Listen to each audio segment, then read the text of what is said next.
Irmãos, e após termos adorado esse Deus maravilhoso, cantado os seus louvores, após termos confessado os nossos pecados a Ele, também consagrado a Ele parte daquilo que Ele nos tem concedido em sua misericórdia e graça, chegamos ao momento em que paramos diante da sua palavra para receber a instrução para as nossas vidas. E o desejo do nosso coração é que todos nós aqui presentes, aqueles que nos assistem de longe também, possam ser renovados e revigorados pela palavra de Deus, para servirmos a esse Deus bondoso, justo e verdadeiro. Nós, desde o nosso encontrão da família lá em Bonito, no período do carnaval, nós estamos trabalhando na nossa consciência quem nós somos e para que existimos. E nós temos aprendido da palavra de Deus, segundo a orientação de Pedro em sua primeira epístola, que nós somos uma raça eleita. Nós somos sacerdotes do Rei. Nós somos uma nação de santos, de pessoas separadas para Deus. Nós somos um povo de propriedade exclusiva de Deus. Ele nos resgatou, nos comprou naquela cruz, pagou um alto preço para que nós fôssemos tirados da condenação e das trevas para andarmos agora no reino do Filho do seu amor. Somos isso, um povo diferente, um povo que foi alvo da misericórdia e da graça de Deus, que pagou um preço tremendo para nos ter como seus. Somos a família de Deus, a igreja de Cristo, o corpo de Cristo Jesus. E nessa noite, na programação do nosso calendário de exposição, estaria retomando a exposição no Evangelho de Lucas. Mas, com o mesmo sentimento que invadiu o coração de Judas, o irmão de Tiago e o irmão do Senhor, quando, na sua epístola dada à igreja, no verso 3, ele diz: amados, quando empregava toda a diligência em escrever-vos acerca da nossa comum salvação, foi que me senti obrigado a corresponder-me convosco, exortando-vos a batalhardes diligentemente pela fé que uma vez por todas foi entregue aos santos. Pois certos indivíduos se introduziram com dissimulação, os quais desde muito foram antecipadamente pronunciados para esta condenação. Homens ímpios, que transformam em libertinagem a graça de nosso Deus e com isso negam o nosso único soberano e Senhor Jesus Cristo. Judas diz que havia uma intenção primeira em seu coração em se corresponder com a igreja para falar acerca das coisas maravilhosas que nos foi concedida em Cristo, da nossa comum salvação, mas se sentiu obrigado a mudar a sua temática para exortar a igreja e falar para a igreja acerca dos perigos que ela estava vivendo. E eu gostaria também nessa noite de trazer uma palavra pastoral à igreja, palavra essa que eu já coloquei no boletim. Se você tem aí a pastoral do boletim, uma preocupação que tem tomado a mente de muitos pastores e muitos líderes cristãos por causa dos ataques que a fé cristã tem sofrido no que diz respeito à sua vida, à liberdade e à moral cristã. Eu gostaria então, nesse intuito, de convidá-los a abrir comigo suas Bíblias na carta de Paulo aos Efésios, no capítulo 5, e lermos do verso 3 ao verso 21.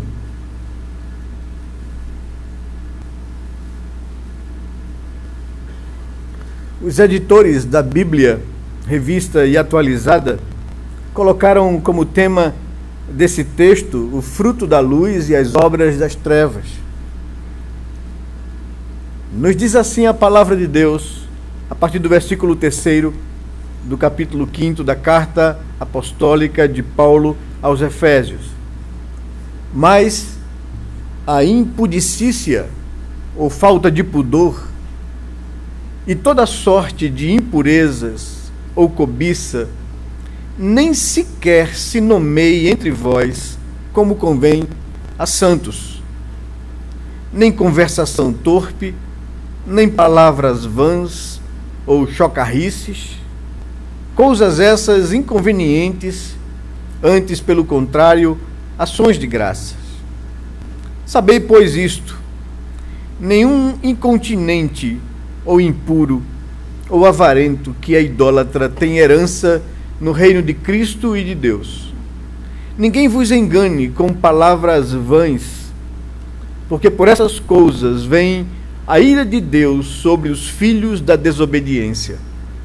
Portanto, não sejais participantes com eles, pois outrora erais trevas, porém agora sois luz no Senhor. Andai como filhos da luz, porque o fruto da luz consiste em toda a bondade, justiça e verdade, provando sempre o que é agradável ao Senhor. E não sejais cúmplices nas obras infrutíferas das trevas, antes, porém, reprovai-as. Porque o que eles fazem em oculto, o só referir é vergonha. Mas todas as coisas, quando reprovadas pela luz, se tornam manifestas, porque tudo que se manifesta é luz. Pelo que diz: desperta, ó tu que dormes, levanta-te de entre os mortos, e Cristo te iluminará. Portanto, vede prudentemente como andais, não como nécios, e sim como sábios, remindo o tempo, porque os dias são maus.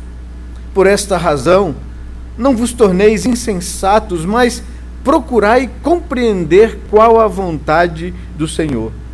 E não vos embriagueis com vinho, no qual há dissolução, mas enchei-vos do Espírito, falando entre vós com salmos, entoando e louvando de coração ao Senhor com hinos e cânticos espirituais, dando sempre graças por tudo a nosso Deus e Pai, em nome de nosso Senhor Jesus Cristo, sujeitando-vos uns aos outros no temor de Cristo. Até aí, que Deus nos dê graça, que o Senhor fale ao nosso coração através da palavra do Senhor. Vamos orar, irmãos.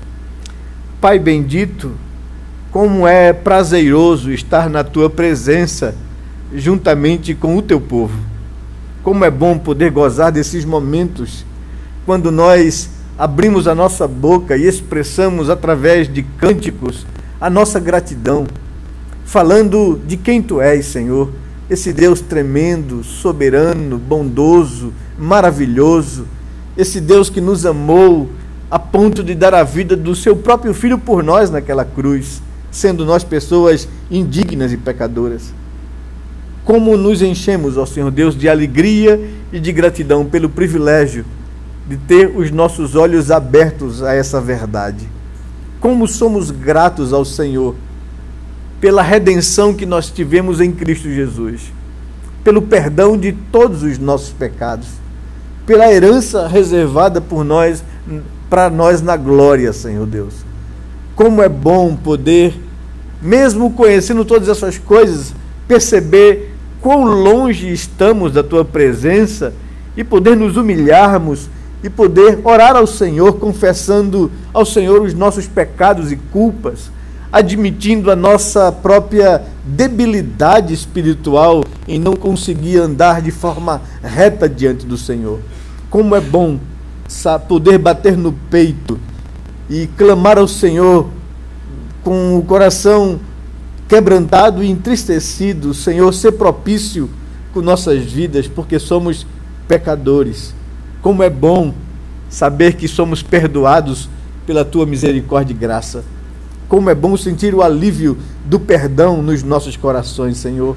Como é bom a certeza de saber que Cristo pagou por nós o preço, que Ele derramou o seu sangue para nos limpar e nos purificar de todos os nossos pecados.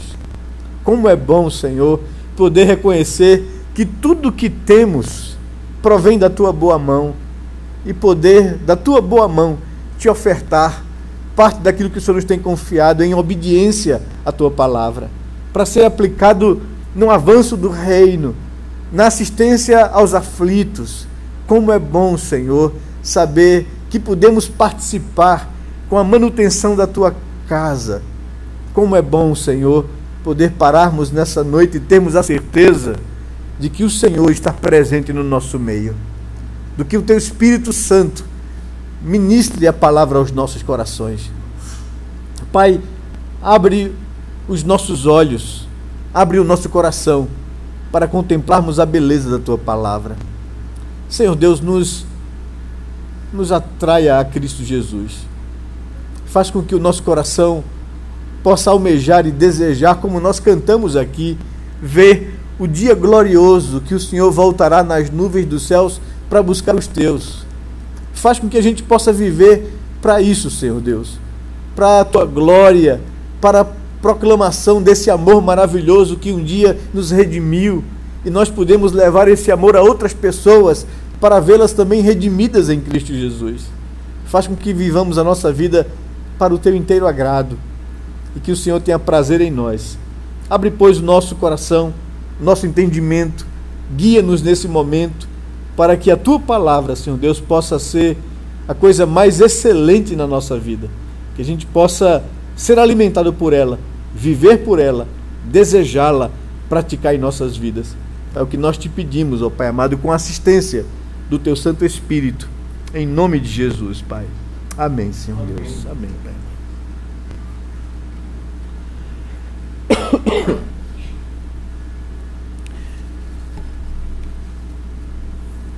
Os pastores têm de fato se preocupado, não só no Brasil, mas em toda parte do mundo.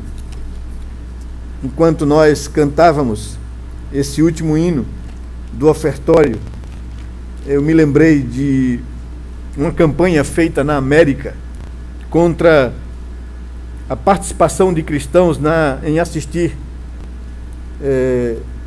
esse filme que tem se tornado, esse livro que se tornou um filme e que tem atraído muitas pessoas às telas dos cinemas. Os 50 Tons de Cinza. Os cristãos na América têm feito uma campanha, $50 e não 50 tons de cinza, para que você possa investir o dinheiro que você pagaria no ingresso na assistência aos cristãos perseguidos no mundo. E a campanha fazia um apelo aos cristãos na América. Muitos cristãos têm morrido mundo afora e a gente tem presenciado isso pela ousadia de grupos extremistas que ousam filmar tudo isso com um grande cenário, com várias câmeras, e expor isso na internet, expor isso ao mundo. Cristãos sendo saqueados, vilas inteiras sendo destruídas, espoliados os seus bens, crucificados em praça pública, cortados, suas gargantas, e agora o tom mais cruel desses grupos é tornar as mulheres cristãs como escravas sexuais dos soldados do Estado Islâmico. Tabelas de preço têm sido divulgadas. Ultimamente um vídeo onde uma casa cheia desses soldados, num momento de relaxamento, estavam brincando, porque no dia seguinte haveria um leilão de escravas. E baseado nos ensinos do islamismo, eles não podem ter nenhum tipo de impureza moral ou sexual com as suas esposas islâmicas, mas eles podem ter escravas sexuais, onde eles possam fazer tudo aquilo que o desejo pervertido de seus corações possam. Mulheres cristãs e de outras minorias e crianças. Tabela de preço para mulher de 40 a 50 anos, tanto. Para mulher de 30 a 40 anos, tanto. Para mulheres de 20 a 30, tanto. Para meninas e adolescentes de 10 a 20 anos, tanto. E o maior preço da tabela para crianças menores de 9 anos de idade. Isso choca. Isso nos causa indignação por dentro. O cristianismo sempre, desde os primeiros séculos, foi atacado externamente por grupos que, movidos pela ira de Satanás, tenta silenciar, intimidar e destruir a igreja cristã. Mas o mesmo inimigo também promove ataques internos dentro do cristianismo. Todos os escritores de cartas do Novo Testamento se preocuparam com isso. O texto que eu li de Judas se preocupou com isso. Judas tinha a intenção de escrever aos irmãos sobre a sua comum salvação, sobre as coisas boas que foram conquistadas na cruz por Cristo Jesus, mas se sentiu obrigado a paralisar essa intenção primeira para exortar os irmãos a não se deixar conduzir, porque certos libertinos se introduziram no meio do cristianismo para pregar uma vida de libertinagem, dando vazão a esses sentimentos e desejos mais sórdidos da carne. O apóstolo João, quando escreveu a sua primeira carta, também tem que lidar com uma igreja que está dentro de um mundo gentílico, um mundo que não temia Deus em outrora, e que agora a igreja alcança essas pessoas e recebe pressão e influência do comportamento moral dessas pessoas. O apóstolo João, quando escreve a sua primeira carta, no capítulo 1, no verso 5, ele trata da mesma preocupação. Ele diz: ora, a mensagem que da parte dele temos ouvido e vos anunciamos é esta, que Deus é luz, e não há nele treva alguma. Se dissermos que mantemos comunhão com ele e andarmos nas trevas, mentimos e não praticamos a verdade. Se, porém, andarmos na luz como ele está na luz, mantemos comunhão uns com os outros, e o sangue de Jesus, seu Filho, nos purifica de todo pecado. Se dissermos que não temos pecado nenhum, a nós mesmos nos enganamos e a verdade não está em nós. Se confessarmos os nossos pecados, ele é fiel e justo para nos perdoar os pecados e nos purificar de toda injustiça. Se dissermos que não temos cometido pecado, fazemo-lo mentiroso e a sua palavra não está em nós. Filhinhos meus, estas coisas vos escrevo para que não pequeis. Se por acaso alguém pecar, temos advogado junto ao Pai, Jesus Cristo justo. Ele é a propiciação pelos nossos pecados, e não somente pelos nossos próprios, mas ainda pelo do mundo inteiro. Ora, sabemos que o temos conhecido por isto, se guardarmos os seus mandamentos. Aquele que diz eu conheço, e não guarda os seus mandamentos, é mentiroso e nele não está a verdade. Aquele, entretanto, que guarda a sua palavra, nele verdadeiramente tem sido aperfeiçoado o amor de Deus. Nisto sabemos que estamos nele. Aquele que diz que permanece nele, este deve andar também assim como ele andou. Vejam bem, quando João escreve essa carta, e se você está familiarizado com a primeira carta de João, ele está respondendo o ensino que começou a afetar a igreja cristã, que nós conhecemos como gnosticismo. Os gnósticos eram filósofos do mundo greco-romano, que quando o cristianismo atingiu essas pessoas não judeus, gentílicas, esses pensamentos que faziam parte da maneira de viver das pessoas não foram de imediato expurgados da vida deles. E isso começou a influenciar ou a tentar moldar o comportamento e o caráter dos cristãos. Haviam dois grupos de gnósticos, ou o efeito do gnosticismo em dois segmentos dentro da igreja cristã. Haviam aqueles que diziam que eram perfeitos ou alcançaram a perfeição através dessa gnose ou da revelação desse conhecimento, e que eles não cometiam pecado. E por isso João diz que aquele que nega que comete pecado, não é? Ele nega a Cristo. Se dissermos que não temos pecado nenhum, a nós mesmos nos enganamos e a verdade não está em nós.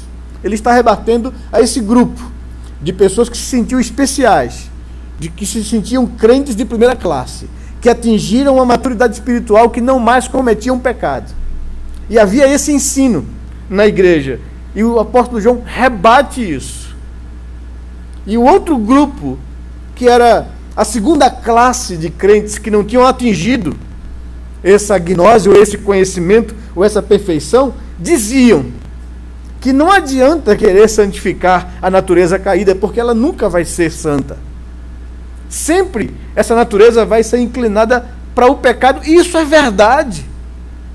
Só que eles pegavam isso para dizer o seguinte: olha, Jesus falou que o espírito está pronto, mas a carne, ou a natureza caída, é fraca. Então você já está pronto ou redimido espiritualmente. Isso é uma coisa que não se mexe mais. E veja que é verdade isso. Então, a relação dos desejos da carne não tem nada a ver com isso. Você pode viver sabendo que você está pronto espiritualmente, e você pode viver também os desejos que essa carne ou essa natureza caída lhe pede. E aí João rebate isso ao dizer no verso 6: se dissermos que mantemos comunhão com Ele e andarmos nas trevas ou no pecado, mentimos e não praticamos a verdade. O equilíbrio que João traz aqui é esse, que a manifestação da graça de Deus nos foi dada para que nós não pequemos. Deus quer que nós vivamos uma vida santa diante dele, mas Ele sabe que carregamos uma natureza caída. Se todavia, pois, se por acaso alguém pecar, temos um advogado junto ao Pai. Você nem por isso vai perder a graça que lhe foi concedida da redenção. Mas que o pecado seja um acidente, um acaso na sua vida, e não uma prática libertina. Quem diz que não tem pecado é mentiroso e não anda com a verdade. Quem diz que conhece a Deus e anda no pecado é mentiroso e nele não está a verdade. E João traz então uma palavra de equilíbrio. Confessemos ao Senhor os nossos pecados, porque Ele é fiel e justo para nos perdoar os pecados e nos purificar de toda injustiça. O verso 1 do capítulo 2: filhinhos, estas coisas eu vos escrevo para que vocês não pequem. Mas se por acaso, se todavia alguém pecar, não se desespere. Você tem um advogado junto ao Pai, que é Jesus Cristo, o justo. Então Judas, João, se preocuparam com a igreja. O apóstolo Paulo se preocupou com a igreja. Quando escreve a sua carta aos Romanos, ele trata dessas questões. Além do texto que nós lemos em Efésios, o apóstolo Paulo, escrevendo aos Romanos, no capítulo 5, ele diz, no capítulo 8, no verso 5, ele diz: os que se inclinam para a carne, ou para a natureza, os desejos da natureza caída, cogitam das coisas dessa natureza caída. Mas os que se inclinam para o Espírito, cogitam das coisas do Espírito. No verso 7, ele diz que o pendor da carne, ou a inclinação da carne, é inimizade contra Deus, pois não está sujeito à lei de Deus, nem mesmo se pode estar. No verso 8 ele diz que os que andam se inclinando aos desejos da natureza da carne não podem agradar a Deus. No verso 9 ele diz: vós, porém, não estáis na carne, mas no Espírito, se de fato o Espírito de Deus habita em vós. E se alguém não tem o Espírito de Cristo, esse tal não é dele. E veja bem, o ensino de Paulo é o mesmo ensino de João. Quando ainda na primeira carta ele trata dessa questão, que aqueles que têm o Espírito de Deus não podem viver no pecado ou na prática do pecado, porque o que habita neles é a divina semente. E Paulo trata disso. Vós não estáis mais sob o domínio dessa natureza caída e pecaminosa. Vocês estão sob o domínio do Espírito Santo, se ele habita em vós. Se alguém não está sob o domínio do Espírito, é porque não tem o Espírito. E se alguém não tem o Espírito, esse tal não é de Cristo. Esse é o raciocínio de Paulo quando escreve aqui aos Romanos, rebatendo esse conceito que levava os cristãos à libertinagem. No capítulo 6 de Romanos, no verso 16 ao 22, vejam a preocupação de Paulo. Não sabeis que daquele a quem vos ofereceis como servos para a obediência, desse mesmo a quem obedeceis sois servos, seja do pecado para a morte, ou da obediência para a justiça. Mas graças a Deus, porque outrora escravos do pecado, contudo viestes à obediência, a obedecer de coração a forma de doutrina a que fostes entregues. E uma vez libertados do pecado, fostes feitos servos da justiça. Falo como homem, por causa da fraqueza da nossa carne. Assim como oferecestes os vossos membros para a escravidão da impureza e da maldade para a maldade, assim agora oferecei os vossos membros para servirem à justiça, para a santificação. Porque quando erais escravos do pecado, estáveis isentos em relação à justiça. Naquele tempo, que resultados colhestes? Somente as coisas de que agora vos envergonhais, porque o fim delas é morte. Agora, porém, libertados do pecado, transformados em servos de Deus, tendes o vosso fruto para a santificação e, por fim, a vida eterna. É o conselho de Paulo tratando desses conceitos que ameaçavam a vida cristã. E escrevendo aos Gálatas, no capítulo 5, no verso 16, o conselho dele é esse: andai no Espírito, e jamais vocês vão satisfazer os desejos da natureza caída. Andai no Espírito. Por que que o pastor traz essa preocupação? Porque a gente percebe o burburinho que isso tem também causado no meio dos cristãos.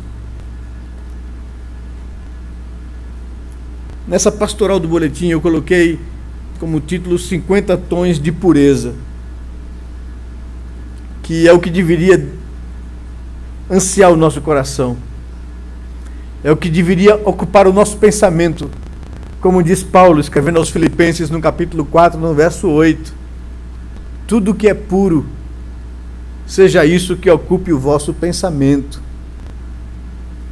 E deixe-me aqui ler a pastoral de forma mais alongada, porque no boletim ela está bem reduzida.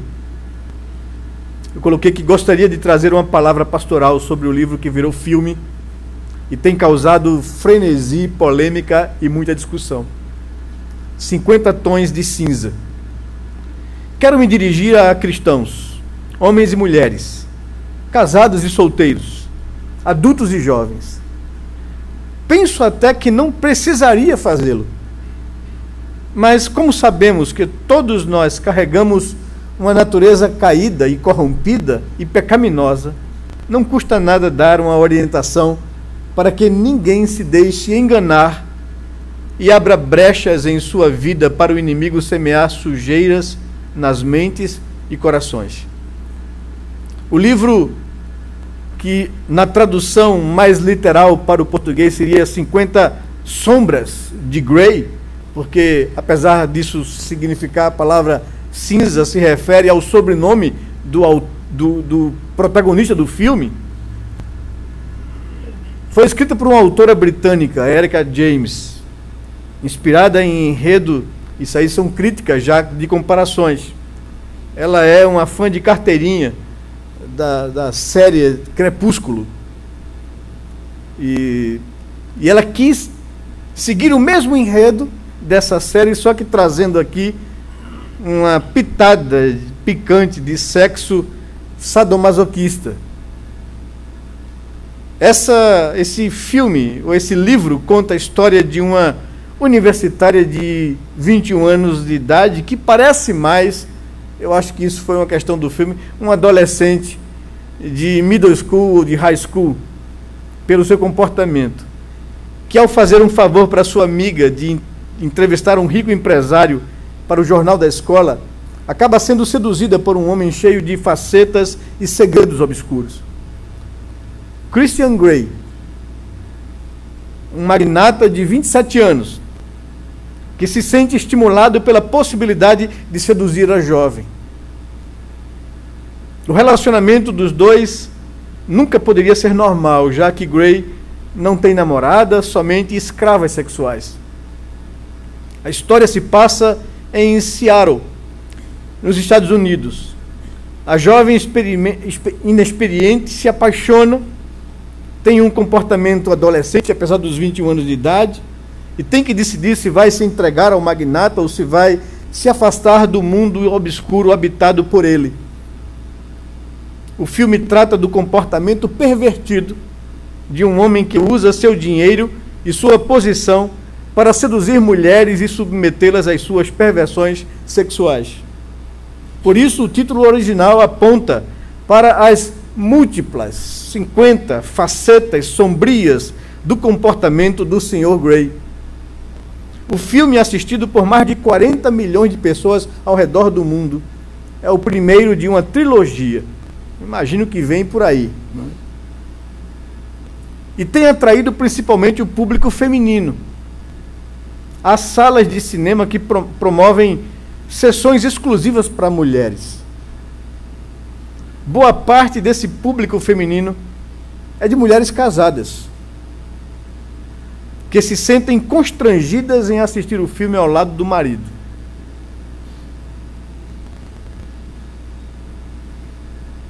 O filme tem um teor pervertido e estimula os desejos mais sórdidos do coração de uma humanidade caída e em rebelião contra Deus. Na minha época de adolescente, um filme desse, ou um livro desse, era pornográfico e os pais não deixavam criança nenhuma assistir, e um livro desse não podia se tornar filme em hipótese alguma. Né? Mas na nossa época é literatura.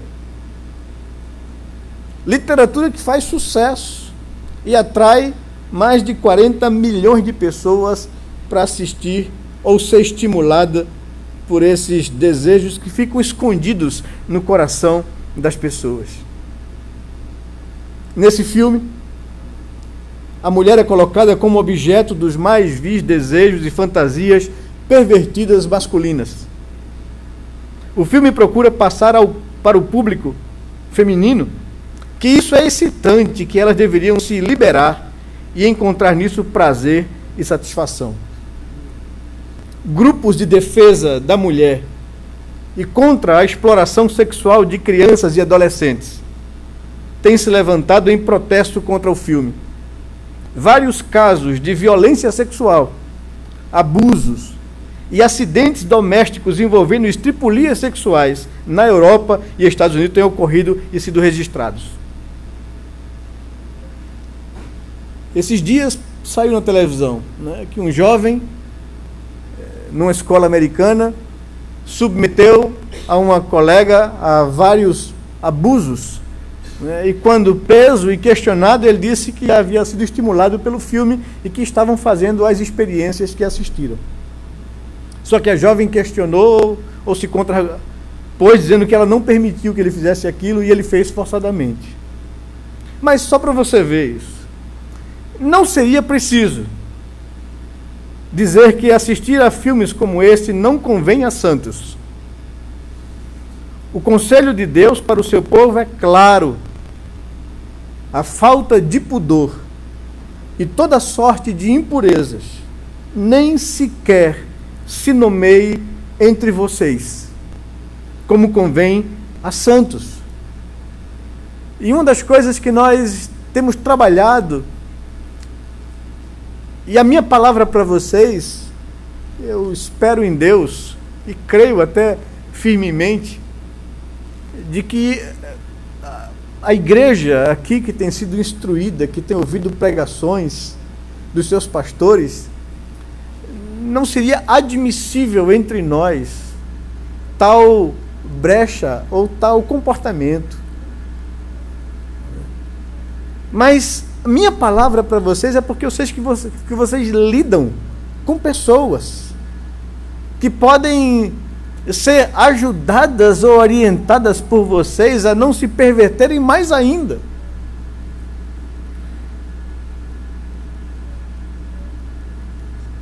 A falta de pudor e toda sorte de impurezas nem sequer se nomeia entre vós como convém a santos. Nós somos uma raça eleita. Nós somos sacerdotes de um rei. Nós somos uma nação santa. Somos um povo de propriedade exclusiva de Deus. E como diz o apóstolo Paulo, isso nem sequer deveria se nomear entre vocês como convém a santos.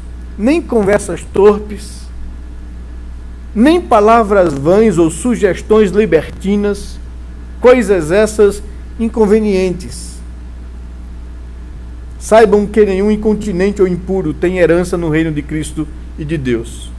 Ninguém engane vocês com argumentos vãos e favoráveis a isso, porque por essas coisas é que vem a ira de Deus sobre os filhos da desobediência. Portanto, não sejais participantes com eles, pois noutros tempos vocês eram trevas, agora, porém, sois luz no Senhor. Andem como filhos da luz. Não sejam cúmplices nas obras das trevas, antes, porém, reprovai-as, porque o que eles fazem é oculto, o só referir é vergonhoso. É a palavra de Paulo. E no final, sigamos o conselho de Deus em sua palavra. Filipenses 4:8. Finalmente, irmãos, tudo que é respeitável, tudo que é puro, tudo que é de boa fama, se alguma virtude há, e se algum louvor existe nessas coisas, seja isso que ocupe o vosso pensamento. Essa é a palavra que nós trazemos para a igreja. Deixe-me, então, somente lhe mostrar, nesse texto que nós lemos de Efésios capítulo 5, versos 3 em diante, algumas colocações claras para a gente. A primeira delas vai do verso 3 e verso 4, onde fala da conduta de vida diferente do que vivíamos antes enquanto cristãos. Paulo fala, mas a impudicícia, essa palavra não comum ao nosso vocabulário, significa a falta de pudor, a falta de respeito às coisas que são boas. Mas a falta de pudor e toda sorte de impurezas ou cobiças nem sequer se nomeia entre vós como convém a santos. E aí eu me lembro da palavra do apóstolo Pedro, lá na primeira carta, no capítulo 1, no verso 14, verso 16, quando Pedro trata dessa questão do que somos e de como isso tem a ver com a prática da nossa vida. Ele diz no verso 14 da sua primeira carta, do capítulo 1, como filhos da obediência, não vos amoldeis às paixões que tinhais anteriormente na vossa ignorância. Pelo contrário, segundo é santo aquele que vos chamou, tornai-vos santos também vós mesmos em todo o vosso procedimento. Porque está escrito, sede santos, porque eu sou santo. Essa é a convocação de Deus. Nós fomos comprados, somos um povo de propriedade exclusiva de Deus, somos uma nação santa. E Pedro diz, não, antes Quando vocês não conheciam a Deus, vocês viviam na ignorância, moldados pelas paixões que vocês tinham na vossa natureza caída. Agora vocês são filhos da obediência, filhos da luz, são santos. Meus amados, por que é importante que a gente trate isso e coloque isso de forma clara? Ninguém aqui é hipócrita, a ponto de não saber da natureza vil que carregamos dentro da gente. O apóstolo Paulo, quando trata dessa questão com os crentes da Galácia, ele diz isso. Ele começa a nomear quais são os desejos, ou as práticas, ou os frutos de uma natureza corrompida e caída que todos nós carregamos dentro da gente. Ele, quando trata dessa questão, em Gálatas capítulo 5, ele diz que nós vivemos um conflito, que a nossa natureza caída está dentro da gente, pulsando, palpitando, sugerindo, tentando ou nos empurrando para fazer aquilo que é comum a ela. Ele diz no verso 17 de Gálatas capítulo 5, porque a carne, a natureza caída, milita contra o espírito, e o espírito milita contra essa natureza caída, porque são opostos entre si. E o Espírito Santo luta contra essa natureza, para que ela não faça o que porventura ela deseje, seja do querer dela. Então, nós vivemos um conflito, nós vivemos uma luta. Fomos redimidos por Cristo Jesus, fomos comprados por preço imensurável aos homens. A vida do seu próprio filho, não dá para medir isso. Somos novas criaturas, habita em nós o Espírito de Cristo, mas ainda habita em nós essa natureza corrompida e caída. É isso que Paulo fala do conflito interior que ele vivia, mesmo sendo ele Paulo. O bem que quero fazer e que almejo, tantas vezes não consigo, porque encontro dentro de mim uma lei que guerreia contra a minha consciência, que me empurra para fazer o mal. Todos nós vivemos esse conflito. E o apóstolo Paulo está tratando disso, dando aos Gálatas uma orientação de Deus, para que eles possam anular a força dessa natureza caída e corrupta que palpita dentro deles. E a orientação de Paulo é: andem no Espírito. Procurem viver uma vida submissa a Deus e em comunhão com Deus. Se deixem guiar pelo Espírito Santo de Deus. Ao invés de você perder o equilíbrio com outras diversões, se deixe encher do Espírito. Ande no Espírito e lhe garanto, diz Paulo, jamais você vai satisfazer os desejos ou inclinações da natureza caída. Qual, pois, é o segredo para a vitória cristã nesse conflito e nessa luta que tem dentro da gente? Andar no Espírito, buscar comunhão com Deus, desenvolver, se exercitar nas piedades espirituais, na oração, na palavra de Deus. É isso que diz o salmista em relação ao jovem que vive nessa palpitação de se sentir tentado ao mundo. Como poderá o jovem manter puro o seu caminho? E ele diz, observando a palavra de Deus, sendo guiado pela palavra de Deus, buscando viver em submissão a Deus. Andem no Espírito e jamais vocês vão satisfazer a concupiscência da carne. Se sois guiados pelo Espírito, diz o verso 18, não estáis debaixo da lei.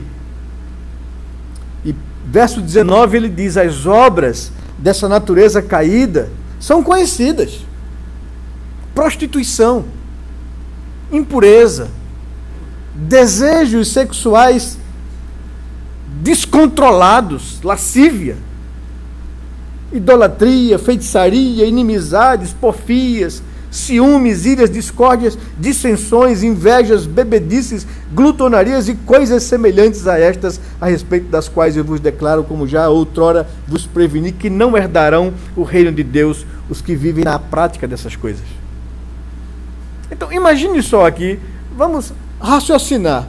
Se eu sei que dentro de mim existe uma natureza corrompida que me inclina para fazer aquilo que ela deseja, e se eu sei que essa vida e essa prática que eu vivia antes era contrária a Deus e vivia em rebelião com Ele e trazia sobre mim condenação, e agora que eu fui perdoado e redimido dessa vida sem Deus, que eu tenho o Espírito Santo de Deus habitando em mim, que Deus concede a mim meios de graça para que eu possa vencer essa natureza caída, como eu vou poder voltar os meus membros a alimentar de novo isso? Eu digo até que essa luta, esse conflito é desigual. Porque para podermos crescer espiritualmente e subjugar os desejos dessa natureza caída, a gente tem que ralar muito espiritualmente. A gente tem que priorizar devoção. A gente tem que separar tempo para estar com Deus. A gente tem que expor a alma, a palavra, para que o Senhor fale ao nosso coração e nos faça crescer em santificação e nos molde ao caráter de Cristo. E isso não é simples e isso não é fácil. Manter disciplinas espirituais, ser uma pessoa que prioriza tempo para orar com Deus, para ler a palavra e para ser alimentado pelo Espírito Santo de Deus, requer esforço. Agora, para que você possa fortalecer a natureza caída, basta não fazer nada. Só não dar atenção nem prioridade a essas coisas espirituais que a carne se levanta com muita força. É por isso que Paulo está aqui delineando ou deixando claro, listando os impulsos, desejos, comportamentos, pensamentos que são fruto dessa natureza. Pare de orar. Pare de se utilizar dos meios de graça para você ver o que acontece na sua vida. Quanto mais eu me expor à literatura e a filmes desse teor pornográfico, encheu meu coração de impureza, de sujeira, a título de liberdade cristã. João, Judas já trataram disso, eu nem preciso falar. Paulo, quando escreve aqui essa carta aos Efésios, ele traz uma advertência tremenda no verso 5, que é a segunda coisa que gostaria de destacar para vocês. Ele faz uma afirmação categórica, clara. Sabei, pois, isto: nenhum incontinente ou impuro tem herança no reino de Cristo e de Deus. Deixe-me trocar em miúdos isso para você. O que é uma pessoa incontinente? É uma pessoa que não consegue controlar-se sexualmente. Esse é o tema dele. É uma pessoa que não tem domínio próprio. Meus queridos, impulso sexual e desejo sexual é uma bênção, criada por Deus e dada à humanidade. Desejar uma pessoa é bênção, mas Deus estabeleceu princípios e normas para que essas coisas que deveriam ser usadas para o prazer e felicidade da humanidade não se tornem meu senhor e eu escravo delas.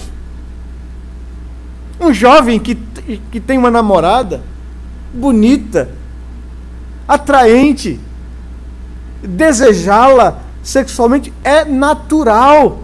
O que eu não posso é dar vazão a esse tipo de impulso enquanto não tiver maturidade o suficiente para assumir um compromisso de casamento. A relação íntima entre um homem e uma mulher é uma coisa prazerosa e maravilhosa debaixo da segurança de um compromisso de casamento diante de Deus. Não há nada de pecaminoso nisso. O que há de pecaminoso em lidar com a nossa sexualidade é quando somos pessoas que não têm controle sobre ela. Ou pessoas incontinentes. Pessoas que não têm domínio sobre seus desejos, quer seja ele de qualquer área. Nós não somos bichos, nós não somos animais que reagem ou agem por instinto. Nós temos em nós a imagem de Deus, a capacidade de pensar, de ponderar, de decidir por aquilo que é certo e verdadeiro. A afirmação de Paulo é muito séria. E eu queria estender para todos nós aqui, para a nossa reflexão.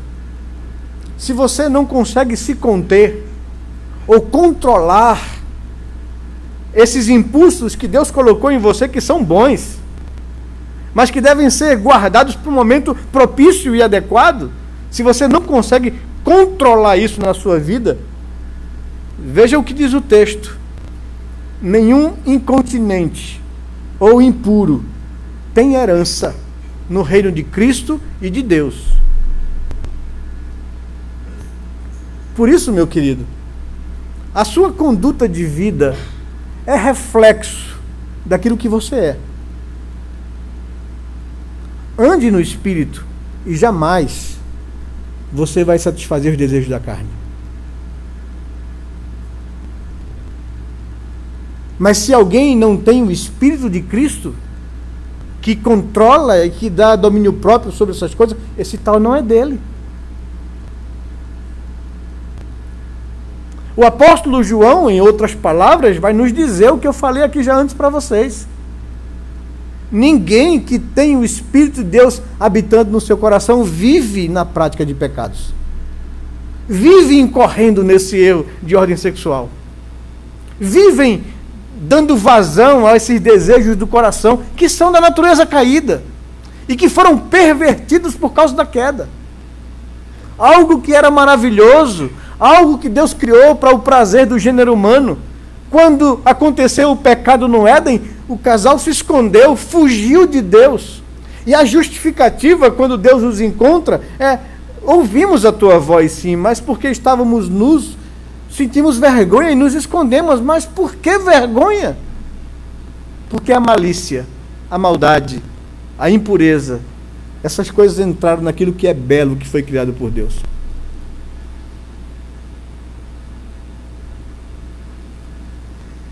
Sabei, pois, isto, jovens, rapazes e moças, adultos, casados ou solteiros, que nenhuma pessoa incontinente ou que alimenta esses desejos ou sentimentos ou pensamentos impuros tem herança no reino de Cristo e de Deus. Porque está sendo guiado pela carne e não pelo Espírito. E se alguém está sendo guiado pela carne e não pelo Espírito, é porque esse tal não tem o Espírito de Cristo. Raciocínio de Paulo.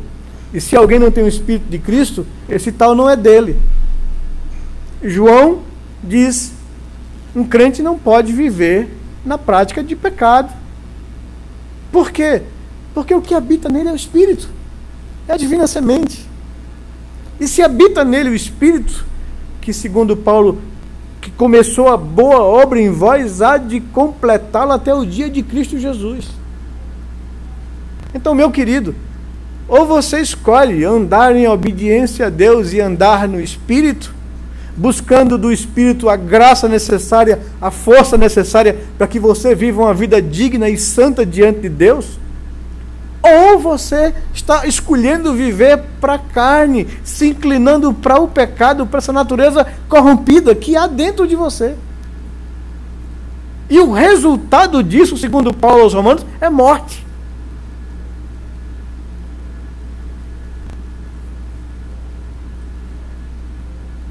Havia um risco muito grande em toda a igreja do Novo Testamento que adentrou o mundo gentílico, e que também são os mesmos riscos que nós corremos hoje. O verso 6 nos diz: ninguém vos engane com palavras vãs ou palavras vazias, porque por essas coisas é quem vem a ira de Deus sobre os filhos da desobediência.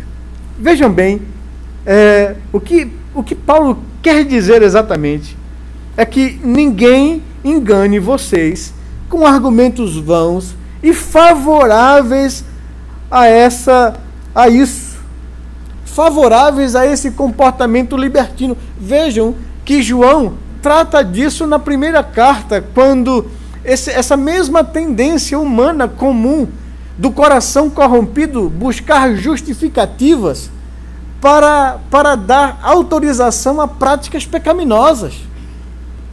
Em nome de liberdade cristã, muita gente tem dado ocasião à carne.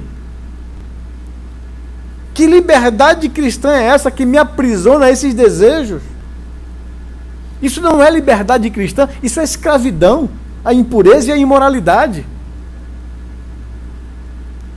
E o risco que Paulo está dizendo aqui são duas afirmações que ele faz. Saibam isso de forma clara e definitiva, que nenhuma pessoa que vive nessas práticas e que não se controla e que dá margem à impureza, a sentimentos impuros, a pensamentos impuros, a conversas impuras, tem herança no reino de Cristo de Deus.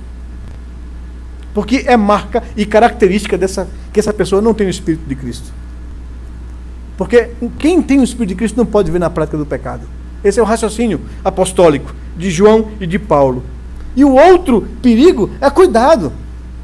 Judas disse: eu queria escrever a vocês sobre a nossa comum salvação, mas fui interrompido por isso e mudei a minha temática, porque alguns libertinos têm entrado em vosso meio e induzido as pessoas a uma vida libertina, negando o senhorio de Cristo.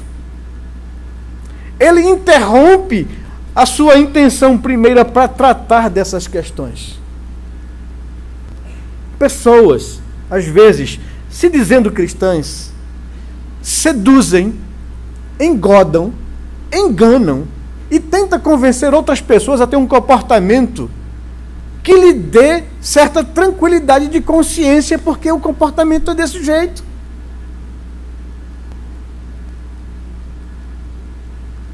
Paulo escreve aos Colossenses, no capítulo 2, no verso 8, e traz uma advertência da igreja que convivia nesse mundo gentílico, nesse padrão de conduta, nada santo ou cristão.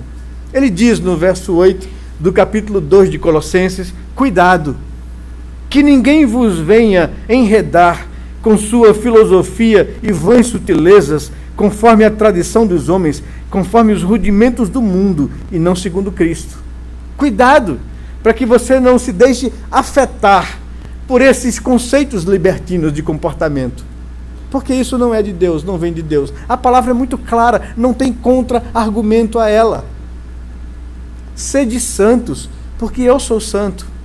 Antigamente vocês viviam na prática do pecado, sujeitos a essas coisas, na ignorância que vocês viviam. Mas agora vocês foram transformados. Vivam de forma santa a vida de vocês. Em terceiro lugar,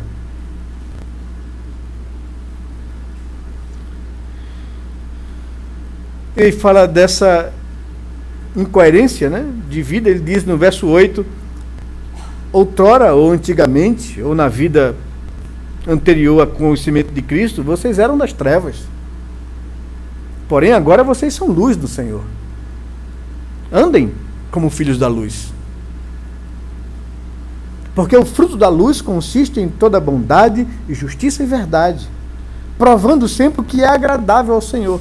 Eu me lembro da minha adolescência espiritual, né, de um livro que influenciou muito uma geração toda, né, Em Seus Passos, o que Faria Jesus. Não sei, quem é mais antigo sabe que leu esse livro. É um livro que influenciou muito e desafiou muito a juventude cristã a viver uma vida santa. E a ênfase é essa: você anda com Deus. Imagine se você convidasse o Senhor Jesus: vamos lá assistir os 50 tons de cinza. O que Jesus faria em seu lugar, nos seus passos? Você acha que é possível viver determinadas coisas e comportamentos, ou dar margem a certos sentimentos ou pensamentos, que Deus, que vive com você, se você de fato tem o Espírito de Cristo, aprovaria tal comportamento? Essa é a palavra de Paulo aqui. Prove sempre o que é agradável ao Senhor. Nós somos talhados e trabalhados pelo Espírito Santo para sermos semelhantes a Cristo. Cristo é o Filho de Deus, do qual o Senhor declara publicamente na ocasião do seu batismo: nele eu tenho prazer. Deus tem prazer em Jesus, pela vida dele, pela conduta dele, como um homem entre os homens. O que o Espírito Santo de Deus cumpre nos propósitos eternos de Deus é fazer pessoas ímpias e pecadoras, restaurá-las, redimi-las, colocar nelas o seu Espírito para que elas sejam semelhantes a Cristo, tenham a mente de Cristo, sejam parecidas com Cristo. Esse é o trabalho do Espírito Santo, a que nós chamamos de santificação, me tornar semelhante ao meu Senhor. Por isso, os discípulos de Jesus foram chamados lá em Antioquia pela primeira vez cristãos. Sabe o que é isso? Imitadores de Cristo, semelhantes a Cristo. Nós fomos chamados para sermos semelhantes a Cristo Jesus, para que Deus olhe para a minha vida e para a sua vida e tenha nela prazer. Prove sempre o que é agradável a Deus. Ore a Deus para que a sua vida seja agradável a Ele. Seja o bom perfume de Cristo numa linguagem neotestamentária. Que a sua vida, seus sentimentos, seus pensamentos, suas palavras exale o bom perfume de Cristo.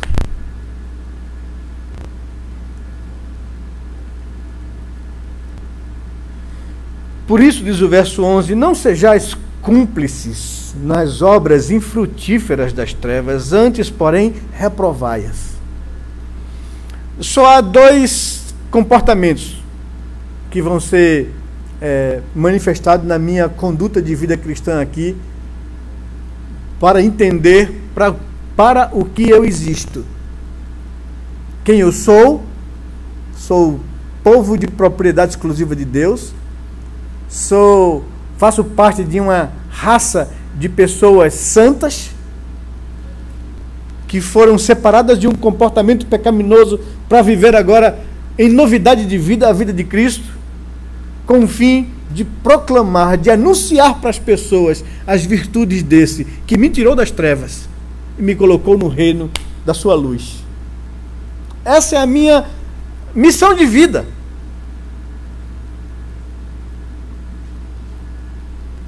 Não se torne cúmplice nas obras das trevas, antes, porém, reprovai-as. Das duas, uma.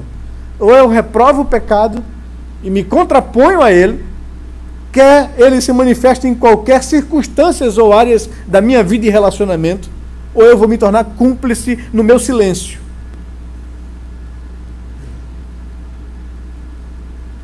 Não sejais cúmplices.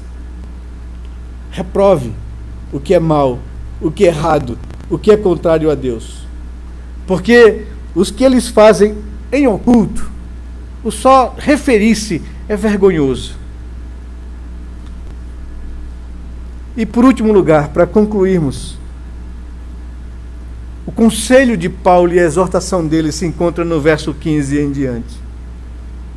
Portanto, irmãos, vejam prudentemente como vocês vivem a vida de vocês.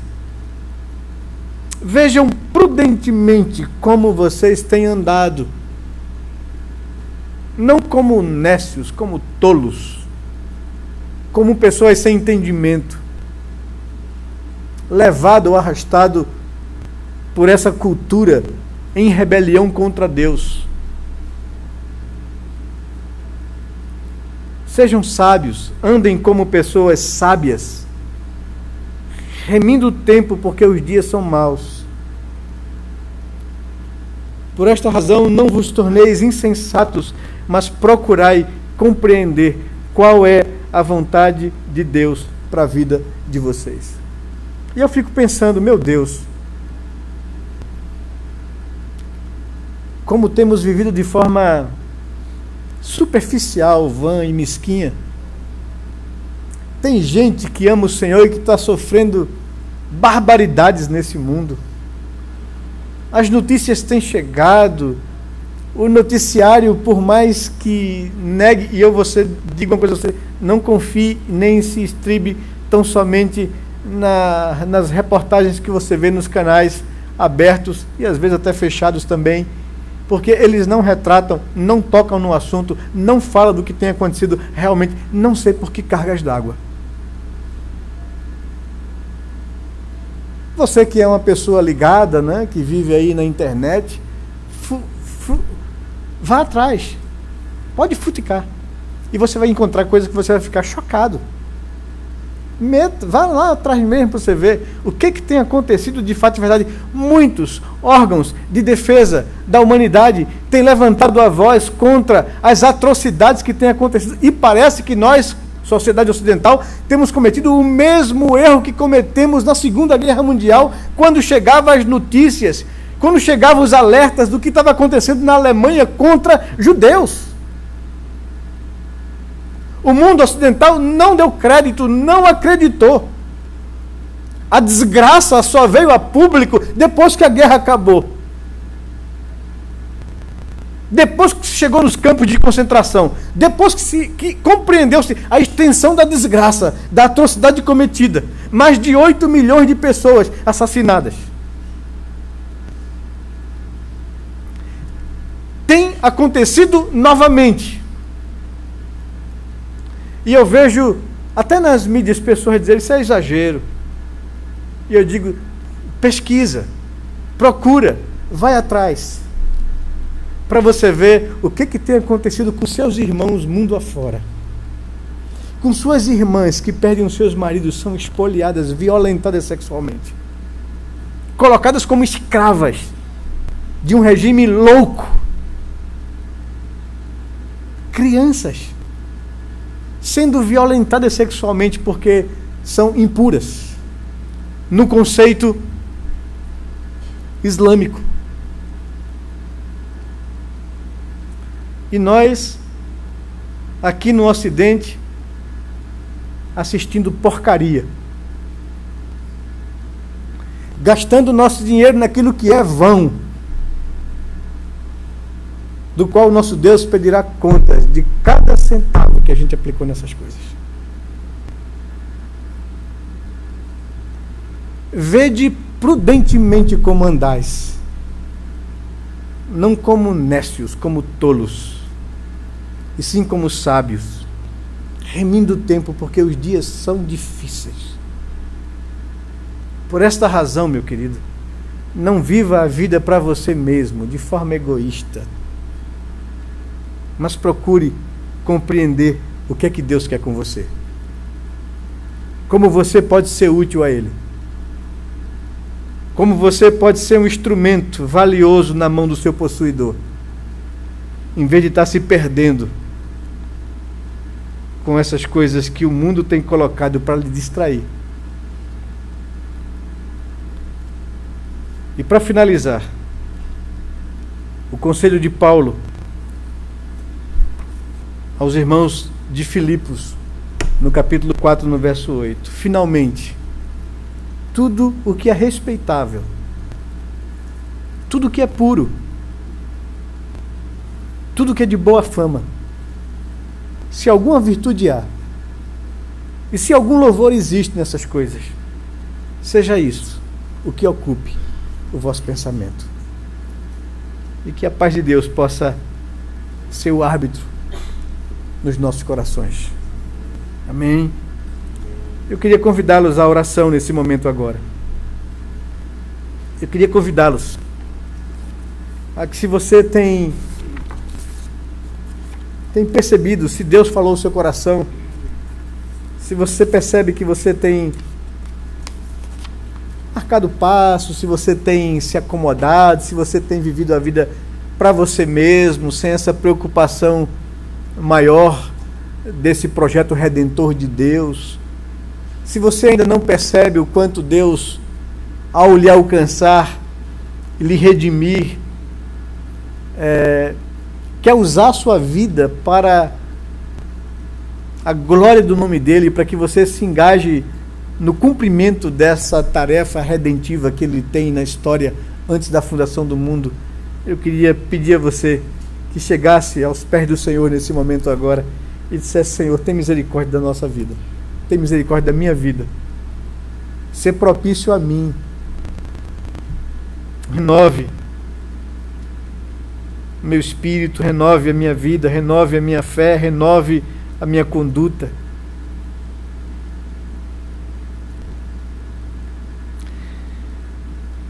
Senhor Deus, Tu conheces muito bem a cada um que se encontra aqui nesse lugar.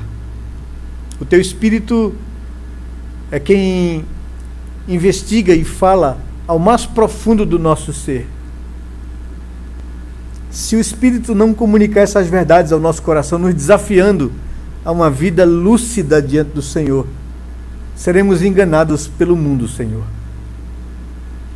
Por isso, que essa palavra nos traga a advertência e a atenção necessária para procurarmos viver de forma prudente a nossa vida, buscando do Senhor compreender como o Senhor deseja nos usar para a honra e glória do Teu nome. Ajuda-nos, ó Senhor Deus, a nos deixar encher do Teu Espírito. Ajuda-nos, ó Senhor Deus, a lançarmos mão dos meios de graça, de culto, de comunhão, louvando e falando entre nós com salmos e cânticos espirituais, estimulando-nos uns aos outros a vida cristã. Nos perdoe, Senhor Deus, se temos nos deixado seduzir por esse mundo e temos gasto nosso tempo, recursos e energias naquilo que é vão. Perdoa-nos e nos lava em nome de Jesus e renove-nos para que possamos viver a nossa vida de hoje por diante comprometidos com a glória do Senhor e com o serviço do Teu reino.